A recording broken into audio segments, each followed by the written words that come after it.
that I've been mixing from Sonny Brasco. Sonny, I hope you're on right now to check this out. Let me take a second, get my stream up so I can see your comments and questions. And I'm going to show you what I did after this. So yesterday I mixed the track basically using a channel strip. So I went through, like a lot of gate, compressor, high pass filter decisions, some EQing, and just and some gain staging, which is real important, and got a basic mix together that sounded good. And then today I went through and added some effects and did a little bit more, a little special sauce on there that I'm going to be happy to show you. And most importantly for this lesson today, I sidechained the crap out of some stuff in this track to make it to make the kick drum come through. It's all about getting that kick drum popping out. And I'll go full screen in just a minute. As soon as we get up to cruising altitude, we'll be flying at 30,000 feet today over the Midwest. Thank you for joining us on Sidechain Airlines. Oh. All right. Turn that off. Rolf is here. Andy May is here. What's up, y'all? All right, here we go. Pew, full screen. Pew, Ableton screen. Got it? Got it. There's my little window that I don't want to click. Put that off to the side. So here's a session, right? Here's a track. I'm all on planes today, I know. I have a little nephew a cousin who's younger than me, who's actually a Navy pilot, and I'm like so jealous. So you can see I got a bunch of effects returns in there that we'll talk about in a second. So let's just catch up on what we did yesterday. So to start with, my friend Sonny Brasco gave me this 80 BPM track, and I said, yeah, let's mix this, because I don't really make a lot of this kind of music, but I can mix it. So I used the channel strip. We went through each track and did a couple special things. A new contender has entered the ring. Compressor with a sidechain switch on, and that's on the 808 boom track. So I didn't do a whole lot of different stuff with the channel strips, so I'm not gonna talk about those. But basically what we got is the purple tracks are going over to this low end bus group. So that's our low end. The green tracks are coming in on drums, and you can hear there's some reverb and whatnot going on there. And then for the main character, this is the part where it glitches on purpose. Instrument group over here. And you can see I dropped some effects on there. There was some compression and stuff happening. Oh, sidechain hard. Ooh, what's that mean? Oh my goodness. So why do we sidechain? What's the problem? Why do we have to do it? What is going on? What's the point? What are we doing? So let me just mute the hi-hat and the rim shots here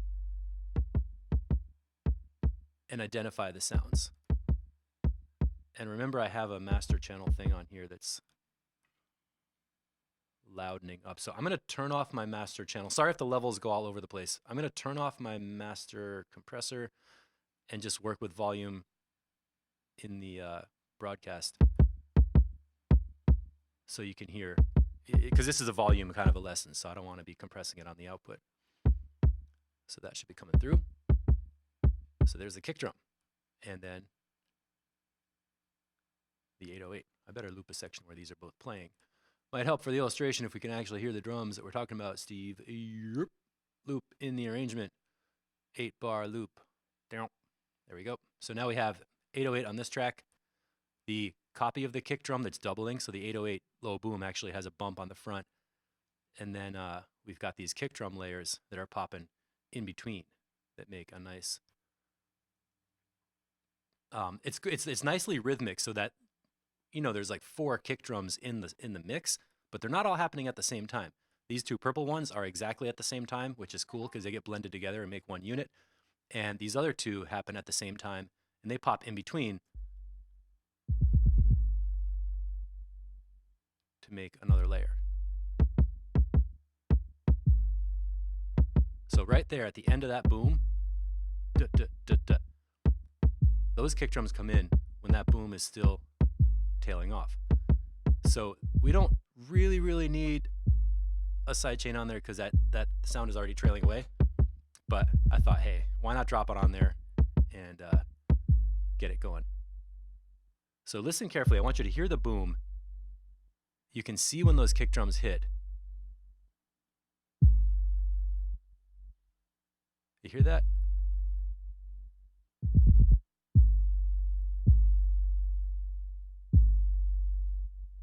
right there. You can hear the hole in the 808 when that kick drum happens. And the reason I'm doing that is just to make it feel like the kick drum comes through the mix louder. And what I don't want the tail of that 808 to suddenly feel like it gets kind of boosted louder when that kick happens. You know, I want a nice, consistent, smooth low end. So sidechain ducking just makes that 808 shut up just long enough for that kick drum to come through. That's the strategy of that. And to do it, I drop the basic Ableton compressor, open up this side little triangle. We turn on the sidechain. Let me mute this in the mix. I set up audio from. This is the signal that's going to tell the 808 to be quiet. Like a normal compressor, the 808 sound would be getting compressed with the input signal. But on this one, we want the kick layers track. So that's right here. This group of sounds is going to be triggering the gain reduction on the 808 channel. So turn on the sidechain switch, select the input kick layers. Post effects means whatever we do on that channel is going to be affected as the input thing. Now this is kind of cool. You can audition the sound that's triggering the gain reduction. So this compressor, which is on the 808 boom, is getting triggered by that. And why does it sound so weird? Well, I put a bandpass filter on it with the EQ switch. There's the regular kick drum sound. And I put a bandpass on there just so that it gets a short, snappy transient to trigger exactly when that kick drum hits. If you have it intuitively, you might be like, oh, it's a kick drum sound. I should have it, have it filtered low. But the release time can be longer. The low frequencies can take longer to get through. So if you make it, if you set your bandpass filter to a higher frequency, then the compression is going to get triggered only by that little high frequency thing. It basically, don't worry about the technical part.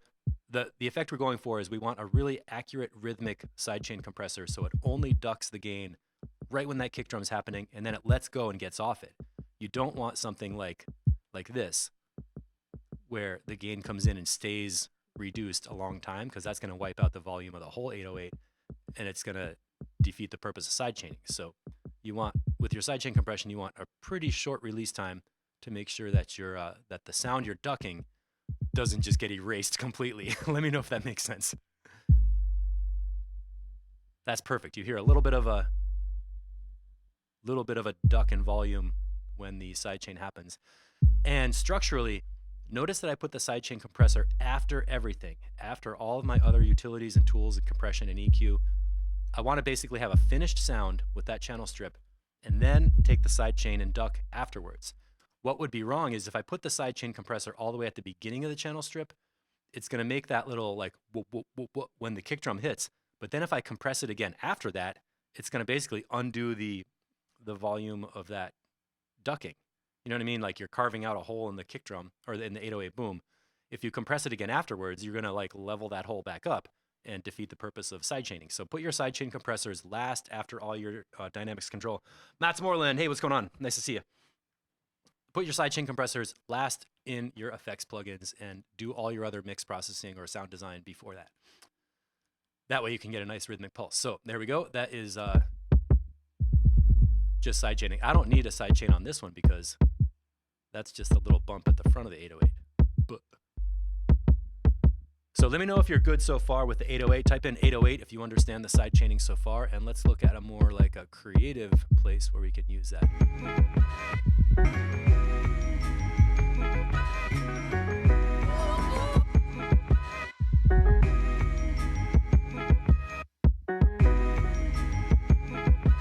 Let's see if we can hear it.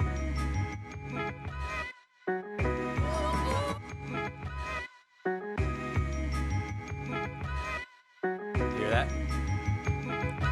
This is our instrument group. All right, Sonny Brasco in the unit. What's going on, man? Been enjoying this track. Sonny, since you came in late, I'm gonna go back and just tell you a minute ago, what I did was I identified this kick drum in one place. I went over to my 808 boom channel and put in a sidechain compressor. So when that kick drum hits, that 808 boom gets ducked out of the way a little bit. Now we're looking at the instrument group. And you don't need to sidechain this. They're different frequency ranges, right? That whole loop is up in the mids. It's not conflicting with that kick drum, so they're not fighting against each other. But I thought creatively, you know, everybody likes that super like whoop whoop sound. So what happens if I put in a sidechain compressor, sidechain hard? And again, it's on the instrument channel. It's after everything else. So on this channel, I did a couple little things. I did some stereo width. I did some high pass, whatever. A little bit of compression, a little bit of limiter, sidechain last. Now when I dial it down, let's cut a hole in this sample where that kick drum comes in. That's extreme, right?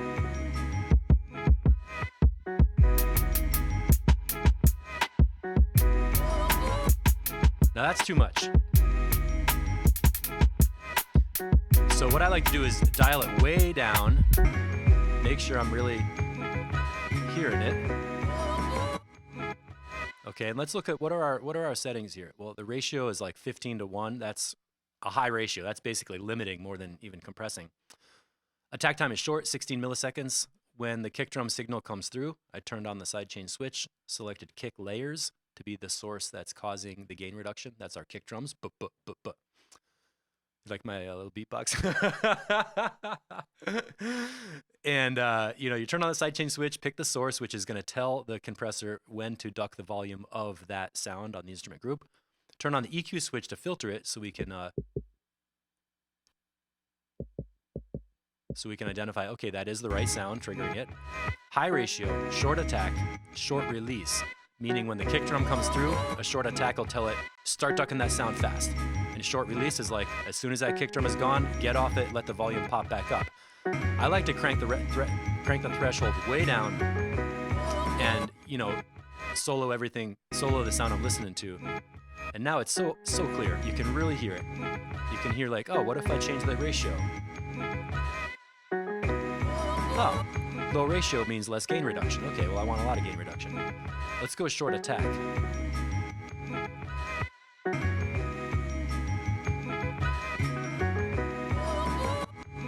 Dave's here. What's up, Dave?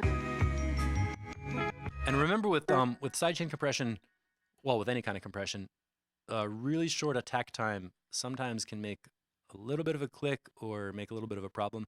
You might even see people who say something like, oh, you know, I like the compressor from Live 8 because it doesn't click. Well, the Live 8 compressor came in with a default setting of like 5 milliseconds or something, so it really doesn't make a difference. Set your attack time long enough that it doesn't make that click up front. Same thing like with your ADSR envelopes when we were doing oscillators. So short attack time, as soon as that kick drum hits, it pops in there. And again, if the release time is too long, I mean, it just annihilates the volume of that sound. It never comes back up to full volume, so that's too long of release time. So let's get a nice short release.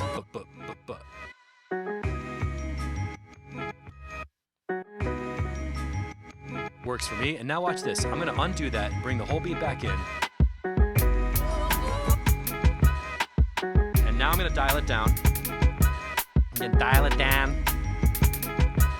And listen in the mix.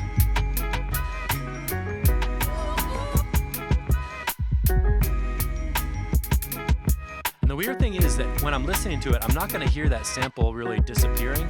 It's going to feel like the kick drum is coming up more.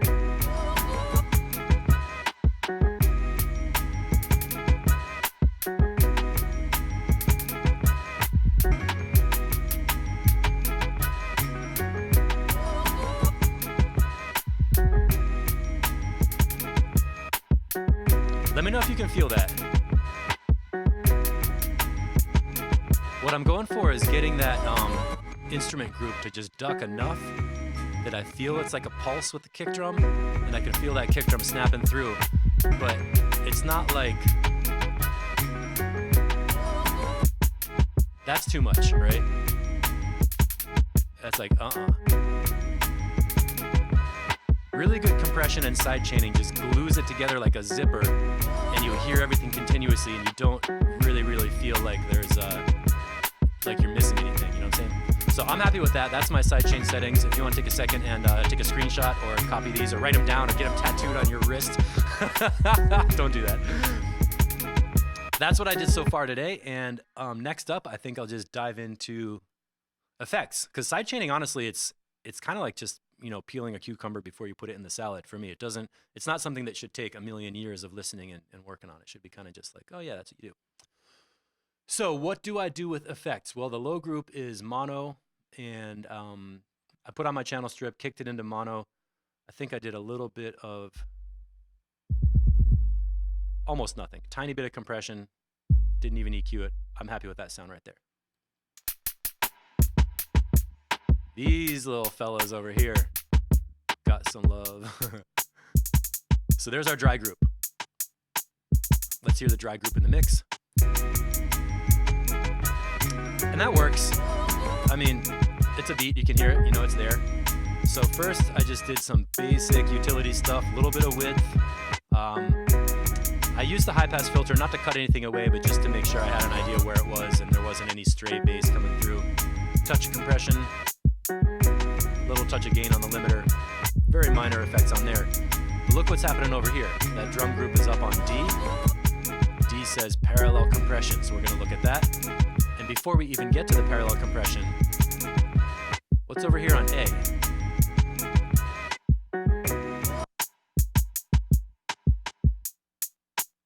Let me know if you can hear return A when I bring that in.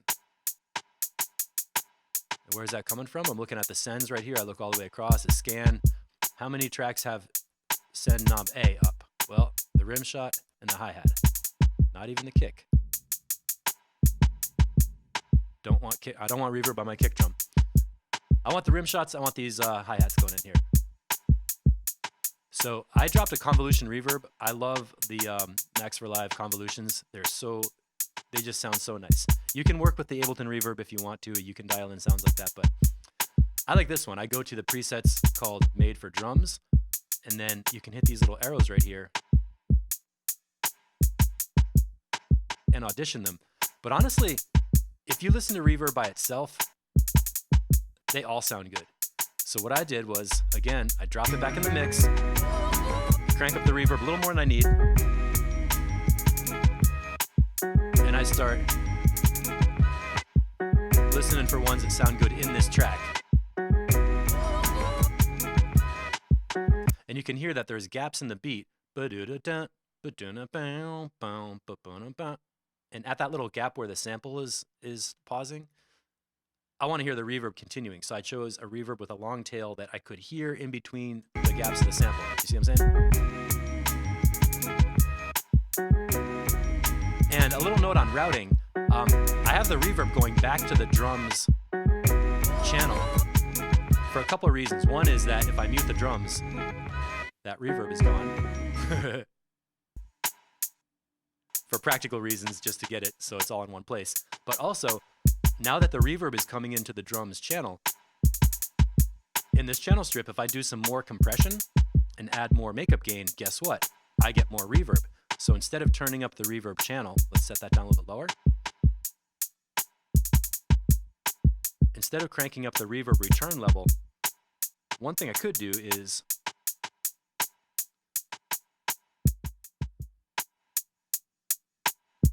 compress that down harder, and you'll hear more of the reverb as it gets compressed. Now, when you have a multi-track mix and you have the option of changing your reverb volume, it's like, fine, you can do it. But a lot of times in a sample or an acoustic recording, especially, if you have an acoustic recording of a drum kit, there's going to be some natural room tone, and it's going to be built into the recording. So if you want it to sound like more of a wet drum sound, you can squash it down, compress it, add makeup gain, and that makeup gain is going to turn up the quiet parts of that recording louder. And what are the quiet parts? The reverb. What else is the quiet part? The stereo image of the reverb. So believe it or not, hard compression on a drum beat can make it feel wider because you're raising the volume of the stereo part, which is in the background of the reverb. I know, it's pretty psycho, right? And I feel comfortable compressing this because it's got a long enough attack time. I'm looking at the drums channel strip, compressor. Nice long attack time, so even with a lot of compression, you still have a good transient coming through.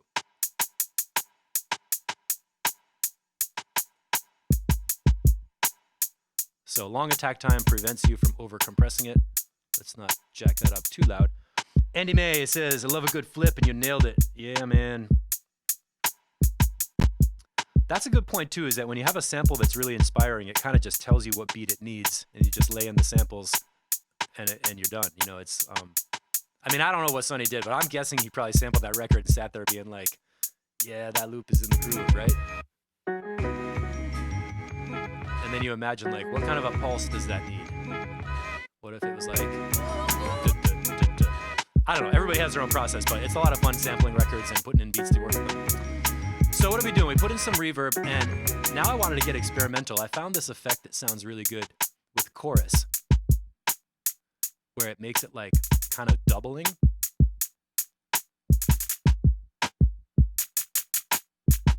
Can you hear that? I turned it way up to exaggerate it. Let me know if you can hear the chorus. Type in, please, chorus, so I know you can hear this.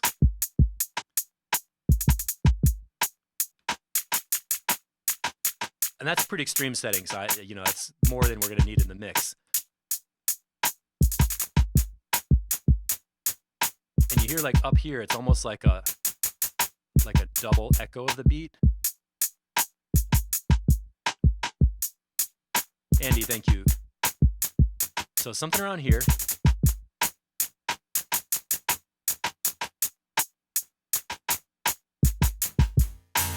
We're not doing that. We're just doing... Cool, thank you, thank you. I'm really glad you can hear that. That's cool.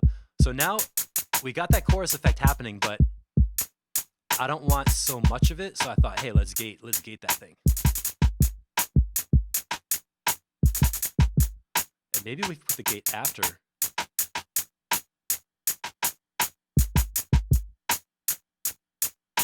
And we get, so right there's no chorus.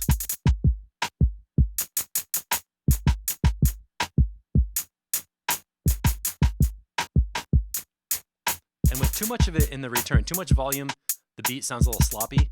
And I don't want that. I just want it thicker and kind of feeling wider. Yes, sampling is definitely an art. It's all about how the sample inspires you. And I love those little the bells at the top, like the xylophone or something. Over and over again, like there's a little guy going like doo doo doo doo. So I got this chorus on the return. To find the right level for any effect, drop it back in the mix first and then bring it up.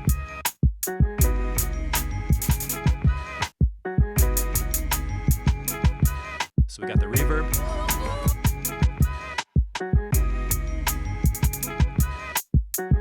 And a word on reverb, the way I find the reverb level is basically I mute the return on and off again. When the reverb is on, it should not stick out like, here I am, I'm the reverb.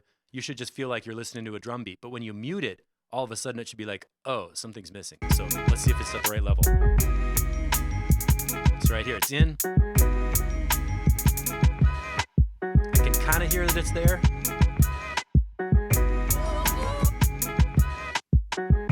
And then when I mute it, it's like, oh, it's the whole.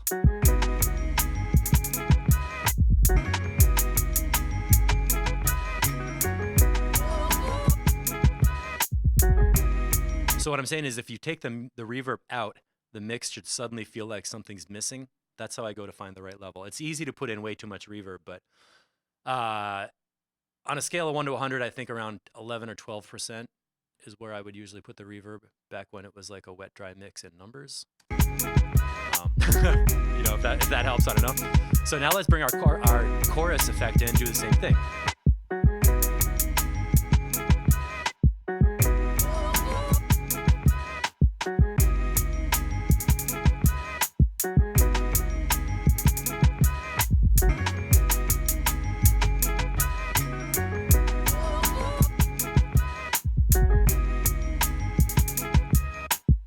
Right there, I can kind of feel it as a stereo pressure, but it's not like a huge, obvious effect. And again, that's routed out to the drums mix. So if I compress that drum buzz harder, I get more of that chorus. So I think that's good with the beats. A well-made track doesn't need crazy amounts of extra stuff on that. It's like really good food. You shouldn't have to put a whole bottle of ketchup on it for it to taste good. So let's check out what we did with these instruments. Nothing on that. These effect sends are all down. I got a delay on C and parallel drums. Ooh, parallel drums. We gotta talk about that. So what sounds are up on C. In our instrument group, these little ones. Our little visitors, maybe you could call them. So I turn those up on return C.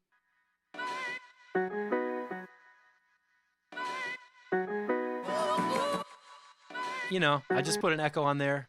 I dialed in the, I put it on a millisecond delay. I didn't want it on exactly on the beat.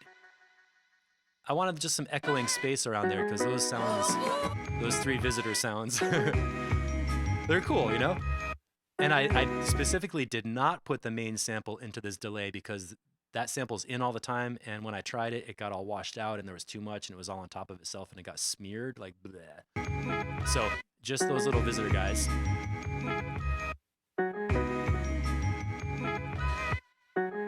So right there, you hear that? So there's a little bit extra on those. And I put that into the instrument group.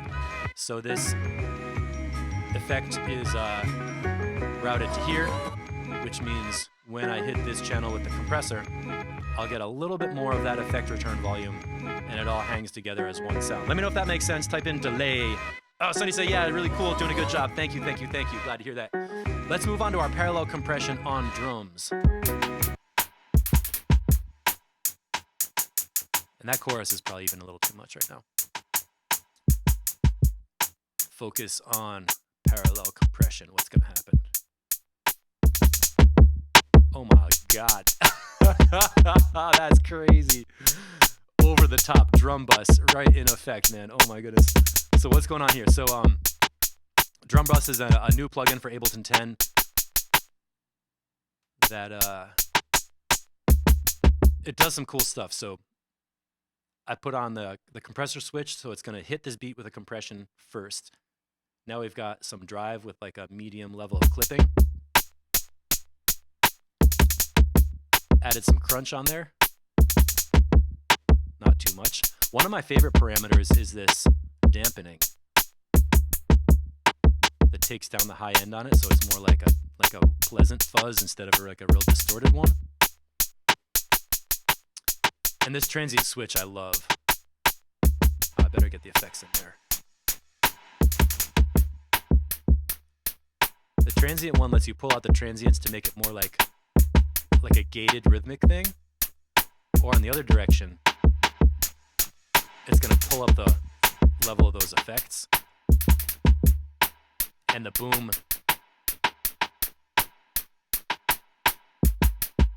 to pull up like a boom thing, or accentuate the bass level, right? So that's a crazy sound. It's crushed, it's squashed, it's fuzzed. There's all kinds of stuff going on. Let's get back to normal here. Okay, back in the beat, everything's cool. And right at this moment, I think I left this bus a little bit low. Those beats, they're there, you know they're there, you know, it's cool, but like, I might want a little something on there. That's where the parallel compression comes in.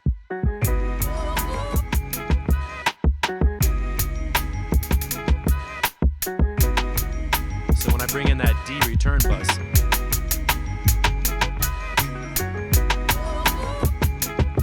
the beat starts snapping. Again, we don't want too much of it. I don't want it to be like getting ridiculous. But it's a nice blend. So we've got the natural sounding drums from over here and the parallel compression. These are going to master. I don't want these going back in the drum group. That'll make a feedback loop too.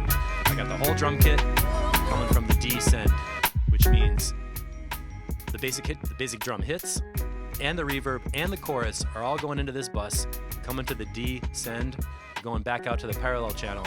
So everything in that group is getting squashed and affected. And then it goes separately to the master channel to be a copy. You know what I'm saying? So that's what that is. Yeah, Dave, that drum bus will come in handy. Man, you can use that all over the place. Just watch out because it does jack up the low end. So I put on an auto filter here. Right down at 60. You know, it doesn't need to be a hard cut, but I don't want a super low 20 hertz wave coming through there. And the last thing I did, I When I was working on this, I turned off my speakers and listened on my laptop, and I was like, 808? What 808? I don't even know there's one there. So I thought maybe just for fun, I'll set up bus E and take a copy of this whole low end thing and make a fuzz layer. So here's our boom. And I put some fun stuff on here to make something that shows up on small speakers. Check that sound out, that's nasty. And that side chain on there, same side chain from the kicks. Let's see what that sounds like. Now right now that's way too much. I just want to show you the tone. Drum bus again, drive, crunch, squash, wreck it, auto filter, 16 dB of gain.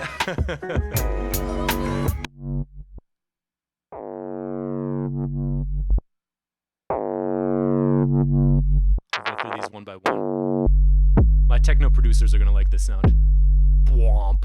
Wrecked. Oh my god, deadly. LFO on there with a filter moving that sound. Meow. Dive bomb. Low pass filter to cut off the high end of it. Crazy.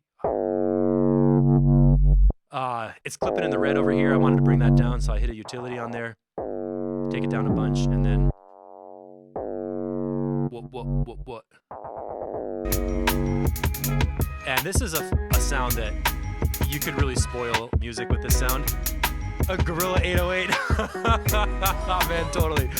But I wanted to put a little bit of a fuzz in there.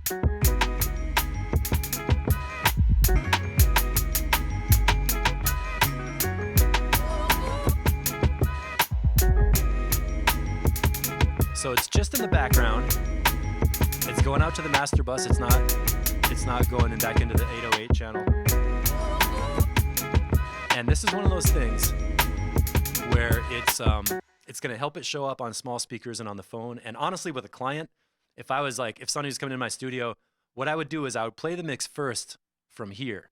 And this is getting into like the human side of making beats. As a mix engineer, it's your job to make the music sound the best it can according to what the artist wants.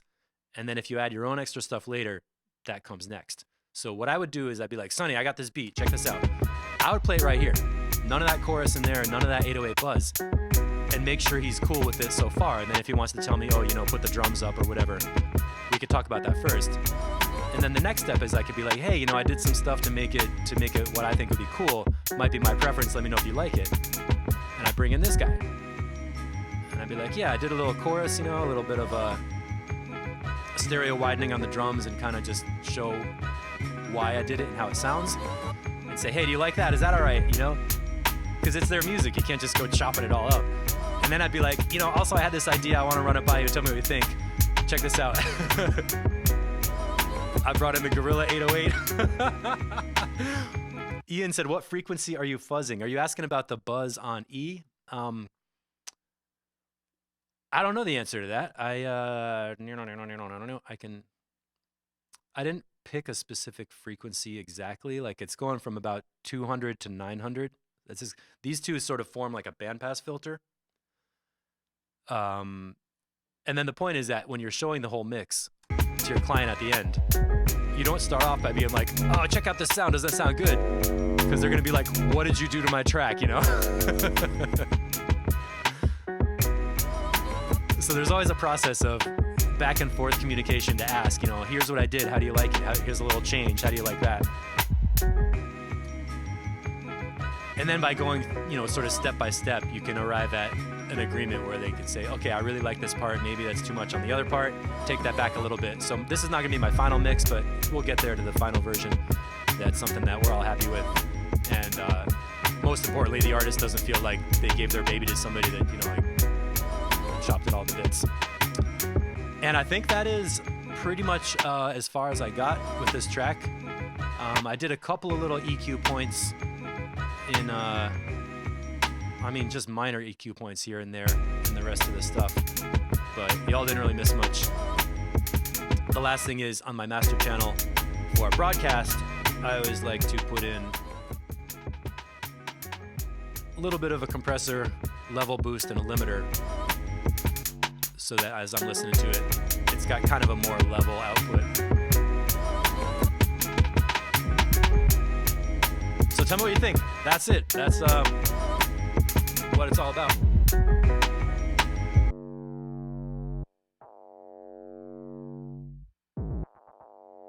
There's a spectrum of just that return.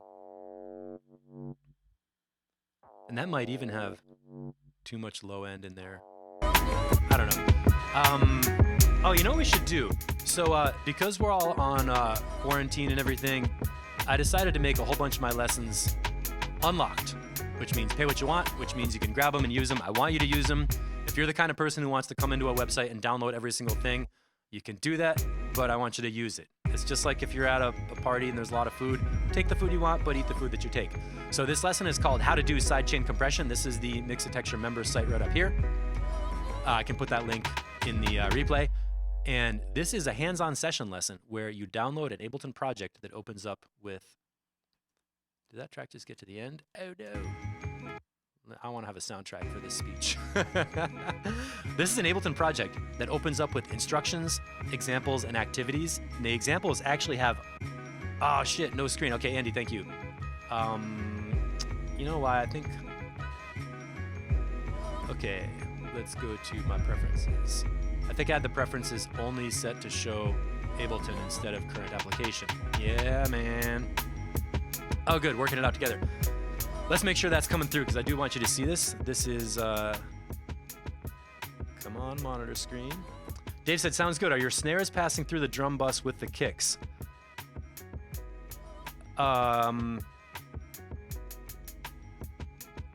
Okay, now that screen is up. Yeah, Dave, I'm thinking about it. Are my snares passing through the drum bus with the kick drums? No. That drum bus getting squashed was... Oh, wait, on the parallel compression, on Buzz D. Yeah, snare drums, definitely. Yep, the whole entire drum thing with reverb and everything is going through the drum bus. All right, cool. Sorry about that little glitch. I had to just make sure the screen share was going through. So let's run through this again. This is the Mixotexture member site. There's the link up the top, courses, mixotexture.com. And these are all available right now. You can scroll down through, binge on all these amazing lessons. How to do sidechain compression is a hands-on guided Ableton project that when you open it, you download it, you open it up, you see instructions and activities that have automation that show you, like, here's the threshold changing, here's the makeup gain increasing. And then the fun part is their activities. So I made a simple little project that has kick drums and bass lines. You learn how to do the Ableton compressor just like we did in this lesson today with the sidechain, the filter, the ratio, like attack time and everything. And it opens up like that, and you actually learn by doing it with this effects rack, which is super fun. I think it's the best way to learn because you want to... I know when I'm watching somebody on video, I'm like, this is stupid. I want to control that knob. I want to hear it. I want to move it and hear it when I move it, so I know that's how it sounds. You know what I'm saying? So I built a lesson where you can change the controls. You will hear it happening, and then you'll understand the best way possible. And of course, I made a PDF guide so you can read it because I'm a big nerd. And you click buy now, little window opens up, pay what you want. That's up to you. And you can grab it and download it and take it home to love it and live with it forever and ever and ever.